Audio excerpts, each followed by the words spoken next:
గత కొద్ది రోజులుగా ఏదైతే ఈ కుంభకోణాలు వాస్తవ రూపంలోకి వచ్చాయో బయటపడ్డాయి.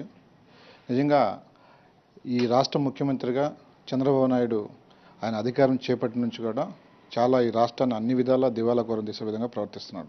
ముఖ్యంగా మన ఓటుకు కోటు అనే విషయంలో చాలా స్పష్టంగా, చాలా క్లియర్గా, చాలా కేటగిరీలుగా బయటపడింది. విత్ క్లిప్పింగ్తో కూడా బయటపడింది. బయటపడిన తర్వాత ఏమాత్రం నీకు ఇది ఉన్నా కానీ చాలా జాగ్రత్త పడి, చాలా ప్రజాస్వామ్యబద్ధంగా, ప్రజాస్వామ్య విధిగా మనం పనిచేయాలి. ఈరోజు నీకు తెలంగాణలో అంత బయటపడి అంత ఇది చేసుకొని నువ్వు రకరకాలుగా బయటపడిన కూడా కౌన్సిలింగ్ ఇస్తూ ఆ పక్క వీరయ్యకి కానీ ఇంకొక వ్యక్తికి కానీ నువ్వు రేవంత్ రెడ్డి విషయంలో చాలా చాలా తప్పులు మీద తప్పు చేస్తున్నావు.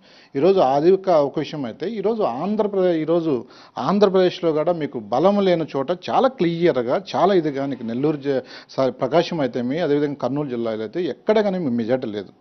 ఎంపీటీసీ విషయంలో తీసుకున్నా, జడ్పీటీ విషయంలో తీసుకున్నా, ఎక్కడ కానీ మీకు లోకల్ బాడీ ఎమ్మెల్సీలో ఎక్కడ మెజార్టీ స్థానాలు ఎక్కడ లేవు, మీరు గెలిచే అవకాశంగా లేదు. మరి మీరు ఎందుకు అక్కడ కంటెస్ట్ చేస్తున్నారు అంటే దీనికి ఏంటంటే దీనికి మళ్ళీ ఓటు పెట్టాలని చెప్పేసి మీరు ఎక్కడ మారలేదు. ఎక్కడ మీరు ఒక ముఖ్యమంత్రి స్థానంలో కూర్చొని మీరు వేరే రాష్ట్రాలకు ఆదర్శంగా పదే పదే మీరు చెప్పుకుంటే మీరు ఇటువంటి కుంభకోణాలకు మళ్ళీ మీరు శ్రీకారం చుడుతున్నారంటే మళ్ళీ కంటిన్యూషన్ అంటే మీకు ఒక ప్రజాస్వామ్య విలువలన్నా కానీ న్యాయస్థానాలన్నా కానీ ఎక్కడ కానీ మీకు లెక్కలేదు. ప్రజలు ఓట్లేసి విలువలు అది కూడా మీరు ఎక్కడ పరిణతి తీసుకోవాలి. ఇంత క్లియర్ కట్గా నిన్న ప్రకాశం సంబంధించిన జిల్లా సంబంధించిన చాలామంది ప్రజాప్రతినిధులు మీరు బలవంతంగా తీసుకొచ్చి హోటల్లో పెట్టి రకరకాల నెల్లూరులో పెట్టి రకరకాల ప్రభావాలు పెట్టి దాన్ని నిన్న మాకున్న మా యొక్క ఏదైతే పార్టీ సంబంధించిన కేడర్ అంతా ఉన్నదో వాళ్ళని చేసుకొని అధిక పోలీసుల ముందర వాళ్ళని పెడితే, మీడియా ముందర పెడితే పోలీసుల ద్వారా మళ్ళీ మీరు వాళ్ళని కౌన్సిలింగ్ ఇచ్చి వాళ్ళని మళ్ళీ ఈ విధంగా చెప్పకూడదు, ఆ విధంగా చెప్పకూడదని అధికార దుర్యోగాన్ని ఎంత మీరు దుర్యోగం చేస్తున్నారు, ఇంతకంటే ఏటో మరొకటి ఉండదని చెప్పేసి ఇది పూర్తిగా ఇది చాలా దారుణమైన విషయము. ఇంకా మీరు తప్పు మీద తప్పు చేసి అది మానుకొని ఈ ప్రజాస్వామ్యం ఉండాలని చెప్పేసి మీరు కోరుకుంటున్నాం. అంటే నీతి విలువల గురించి తరచూ మాట్లాడే చంద్రబాబు తాజా తీరును మనం ఏ విధంగా అర్థం చేసుకోవాలి?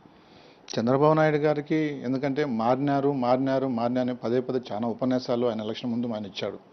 ఆయన ఇచ్చిన తర్వాత ప్రజలు కూడా ఆయన ఏదో సరే సీనియర్ కదా, ఒక ఇది కదా, ఏమైనా చేస్తాడేమో ఒక ఆలోచనలో పడినారేమో అని భావిస్తుంది. ఎందుకంటే మీరు మీరు చేసిన వాగ్దానాలు, మీరు చేసిన ఇది ముఖ్యంగా డాక్రా మహిళలకైతే మీరు రైతన్న సోదరులకైతే మీది నిరుద్యోగ భృతి అయితేమి, అదేవిధంగా చాలా ఎన్నెన్నో మీరు చాలా 100 వాగ్దానాలు చేసినారు రాష్ట్ర ప్రజలకు. ఏదో మారాడు ఏమో చేస్తాడు మీరు వచ్చిన టాల నుంచి ఎక్కడే కానీ అంటే మళ్ళీ మీరు ఏదైతే గతంలో మీరు ఆరోపణలు, ఏదైతే దౌర్జన్యాలు, మీరు రకరకాలు మీరు ఈ లంచగొండుతనం రకరకాలు ఏది చేస్తారో అదేవిధంగా దానికన్నా 10 మీరు చేస్తున్నారు. ఈరోజు మీరు ఎక్కడే కానీ మీరు ఎక్కడ ఒక ప్రజాపక్షంలో కానీ ప్రజాస్వామ్యంలో కానీ ఎక్కడే కానీ మీరు రాజ్యాంగబద్ధమైన ఎక్కడ మీరు ఆ నిబంధనలు పాటించకుండా ఈ కమిటీలంట ఓన్లీ కేడర్ను ఉపయోగించుకొని కేడర్లను కూడా తొంగదుక్కులో పరిస్థితి. మీరు నీతి గురించి, మీరు విలువల గురించి మాట్లాడితే ఈ దేశమంతా కూడా నవ్వుతూ ఉంది. చంద్రబాబు నాయుడు ఈ విధంగా డైరెక్ట్గా ఒక విట్నెస్తో వీడియో క్లిప్పింగ్స్తో అన్ని మీడియాలో కోడెక్కుస్తుంది. ప్రపంచానికన్నా ఈ యొక్క తెలుగు ప్రజల యొక్క అవమానం చేసే విధంగా ఈరోజు ఒక ముఖ్యమంత్రి ఎవరుస్తారంటే మీరు నీతి గురించి మాట్లాడే మీకు అవకాశత లేదు, మీకు ఆ మాట చెప్పుకునే దానికి మీకు అర్హత లేదని చెప్పేసి ఈ రాష్ట్ర ప్రజలు, దేశ ప్రజలందరూ కూడా కోరుకున్నారు. మీరు అసలు ఆ వచ్చాడనే మీకు అది సరిపోదని చెప్పేసి మేము పూర్తిగా దీన్ని ఇస్తున్నాం. అంటే కర్నూలు, ప్రకాశం జిల్లాలో తెలుగుదేశం పార్టీకి స్పష్టంగా ఎమ్మెల్సీ ఎన్నికల సందర్భంగా మెజార్టీ లేదు. ఈ సందర్భంగా అక్కడ ఏం జరగబోతుంది ఆ 2 జిల్లాలలో మీరు భావిస్తున్నారు?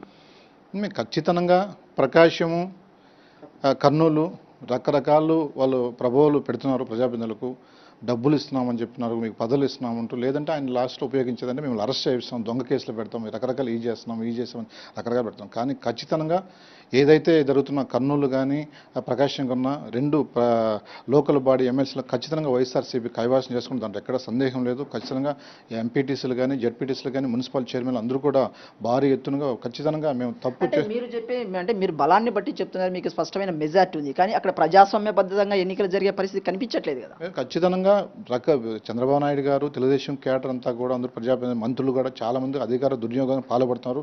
పోలీసులను రెచ్చగొట్టి పోలీసులను వాళ్ళ యొక్క సొంత జాగిదారం ఉపయోగించుకుంటున్నారు. కానీ మీరు ఎంత ఉపయోగించినా ప్రజలు ఉన్నారు. ఖచ్చితంగా తీర్పు అయితే ప్రజల వైపే ఒక న్యాయబద్ధంగా ఒక ప్రజాస్వామ్యం వైఎస్ఆర్సీపీగా ఉంటుంది. మీరు రకరకాల ప్రయత్నిస్తున్నారు, పోలీసులను ఉపయోగించుకొని, అదేవిధంగా అధికార యంత్రాంగాన్ని ఉపయోగించుకొని అధికారం దుర్యోగం పాల్గొడుతూ రకరకాల ప్రజాప్రతినిధులు ప్రభువులు పెట్టడానికి మీరు ప్రయత్నిస్తున్నారు. కానీ ఎక్కడ కానీ మీరు ఎంత పెట్టినా కానీ ఖచ్చితంగా న్యాయం అనేది గెలుస్తుందని చెప్పేసి చెప్తున్నాం. ఒకవేళ అటువంటి మీరు ఏమైనా చేస్తే కష్టంగా చట్టాలు ఉన్నాయి, న్యాయస్థానాలు ఉన్నాయి, అన్నిటి కూడా మేము వదిలిపెట్టలేదు. ఖచ్చితంగా 2 స్థానాలు వైకాపా ఉన్నాయి, పూర్తి మాకు మెజార్టీ ఉండదు. మీరు దొంగ ప్రయత్నాలు రకరకాలు చేస్తున్నారు. కానీ మేము మేము అరికడతామయ్యా, మీ ఆర్డర్ సాగనీయకుండా మేము చేస్తామయ్యా.